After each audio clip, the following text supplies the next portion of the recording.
Thanks to all my friends in the Basin family for once again inviting me to speak at this year's annual meeting. I had a great time last year in Bismarck, and I am really sorry I'm not able to make it out there in person this year. Also, thanks to Dale for the introduction and for his continued service to Basin and North Dakota's rural electric co-ops. During last year's meeting, we were still trying to figure out what the short-term future held for Basin and for the country's energy policy after the election. Now that we're 9 months into the Trump administration, we're gaining a lot of clarity and insight into the policy priorities for the new administration as it pertains to your industry. Overall, the news is good on the policy front.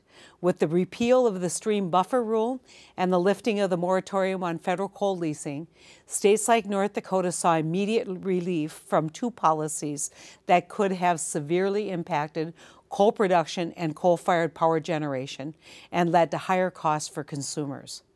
The administration has also already begun the process of reversing, revising, or rolling back the Clean Power Plan, a plan that I fought from the very beginning because North Dakota was not getting a fair shake.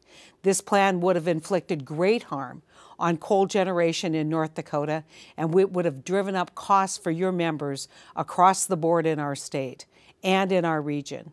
North Dakotans come to the table repeatedly with ideas and options that could have resulted in drastic reductions in carbon emissions, but these ideas were ignored in the previous administration and in the final rule.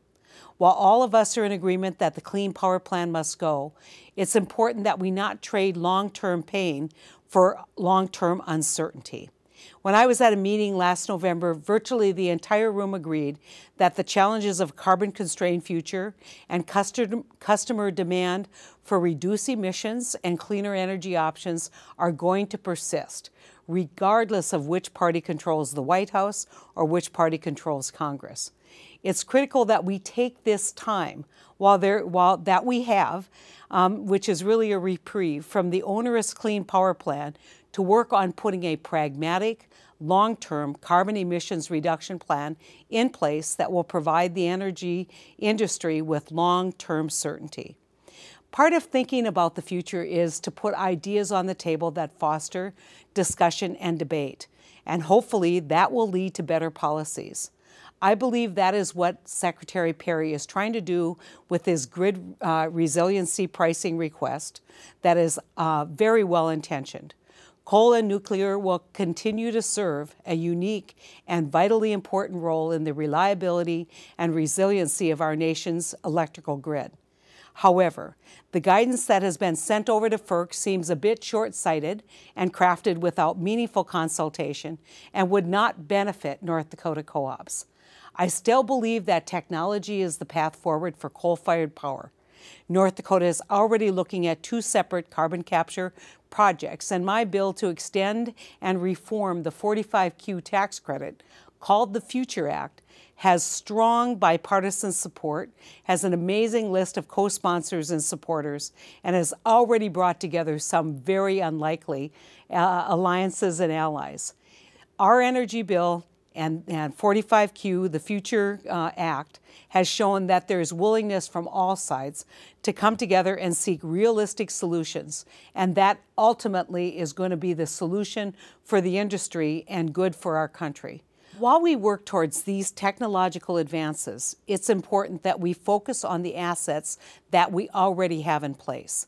That's why I've been working with my colleagues on a potential legislation to address issues with new source review, the new source review that prevents facilities from further upgrading their existing equipment, and that we work on possible adjustments to the refined coal tax credit to provide further incentives to increase efficiencies and reduce emissions at coal-fired power plants without the need for expensive retrofits.